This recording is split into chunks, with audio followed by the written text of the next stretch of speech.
On February 5, 2025, former U.S. President Donald Trump shocked the world with a controversial proposal. He suggested that the United States should take over the Gaza Strip.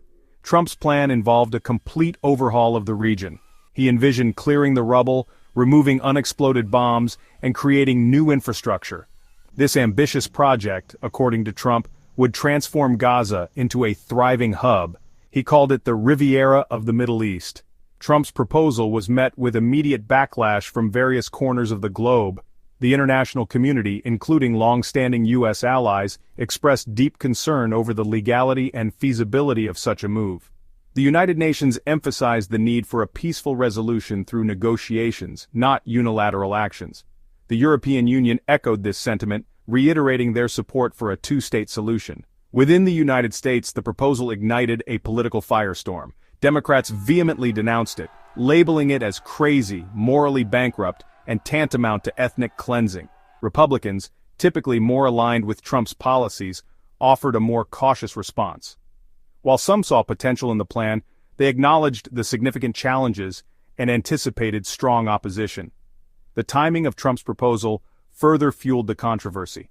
It coincided with delicate negotiations to extend the fragile ceasefire between Israel and Hamas, set to expire on March 1, 2025.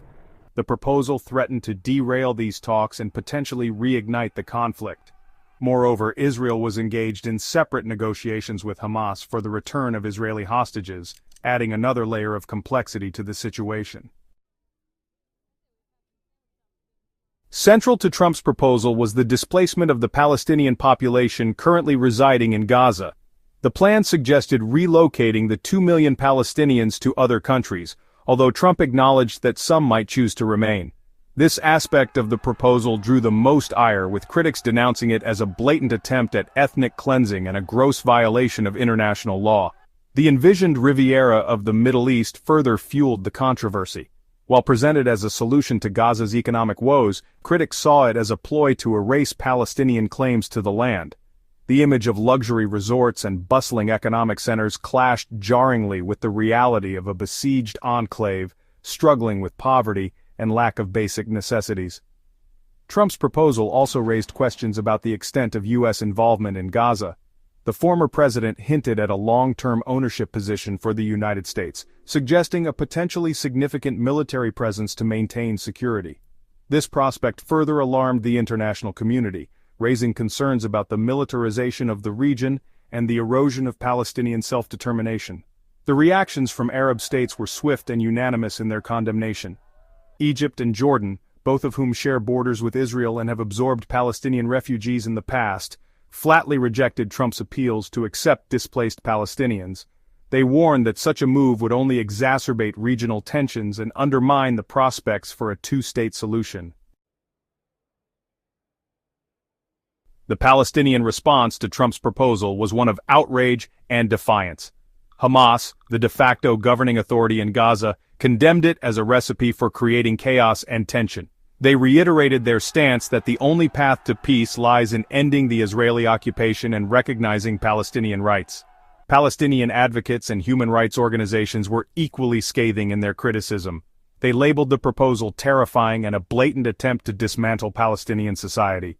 The suggestion of relocating millions of Palestinians was seen as not only logistically impossible, but also morally reprehensible. The international community, with few exceptions, echoed the Palestinian sentiment. The United Nations expressed deep concern over the legality and feasibility of the takeover, emphasizing the need for a negotiated peace process.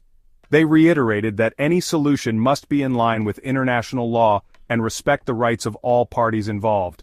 The European Union, a long-standing supporter of a two-state solution, criticized the unilateral nature of Trump's proposal.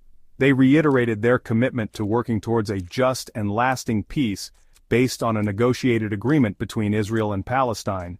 The EU's stance underlined the broad international consensus against unilateral actions and the importance of dialogue in resolving the conflict. Beyond the moral and political objections, experts pointed out the numerous legal and practical challenges associated with Trump's proposal.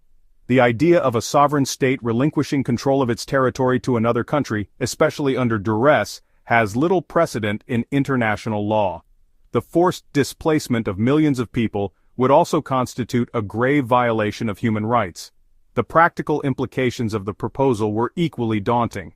The resettlement of 2 million Palestinians would require an unprecedented level of international cooperation and logistical coordination, something that seems highly unlikely given the current geopolitical climate.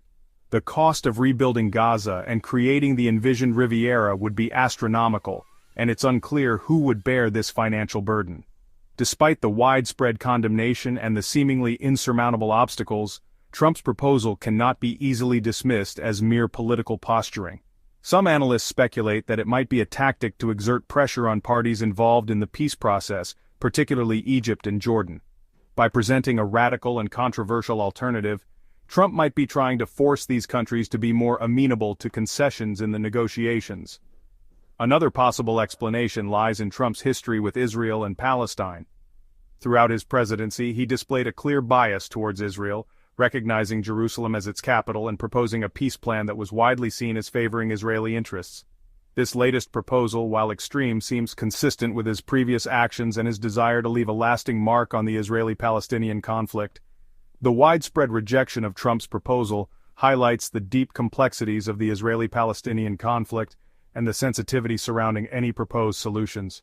While the future of Gaza remains uncertain, one thing is clear: any viable path forward must prioritize dialogue, respect for international law, and a genuine commitment to achieving a just and lasting peace for both Israelis and Palestinians.